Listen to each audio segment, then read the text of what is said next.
శ్రీమాత్రే నమః. అందరికీ నమస్కారం అండి. లలితా సహస్రనామంలో 50వ శ్లోకం. నిస్తుల నీలచికుర నిరపాయ నిరత్యయ దుర్లభ దుర్గమ దుర్గా దుఃఖహంత్రి సుఖప్రద. ఎలాంటి దుఃఖం లేని దేవి, అందమైన నల్లని జుట్టు కలిగిన దేవి, ఎలాంటి ప్రమాదం లేని నష్టం లేని దేవి, సులభంగా అందుకోలేని చేరడం కష్టమైన దేవి, కష్టాల నుంచి కాపాడే అమ్మ, దుఃఖాన్ని తొలగించే అమ్మ, సుఖాన్ని ఇచ్చే అమ్మ. ఒక్క నిమిషం కళ్ళు మూసుకోండి. మన జీవితంలో కష్టాలు ఉంటాయి, సుఖం కూడా ఉంటుంది, కానీ ఈ రెండింటిని సమతుల్యం చేయగల శక్తి అమ్మవారిది.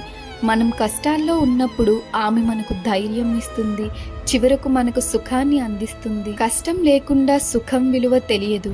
రెండింటినీ అర్థం చేసుకోవడమే జీవితం. మనము కష్టాలకు భయపడకుండా ఎదుర్కొంటే సుఖం తప్పకుండా వస్తుంది. ఈ రోజు మనం మన కష్టాన్ని ఒక పాఠంగా చూడడానికి ప్రయత్నిద్దాం. లలిత అమ్మవారి కృప మన అందరిపై ఉండాలని, ఆమె మన కష్టాలను సుఖంగా మార్చాలని ప్రార్థిస్తున్నాను. శ్రీమాత్రే నమః.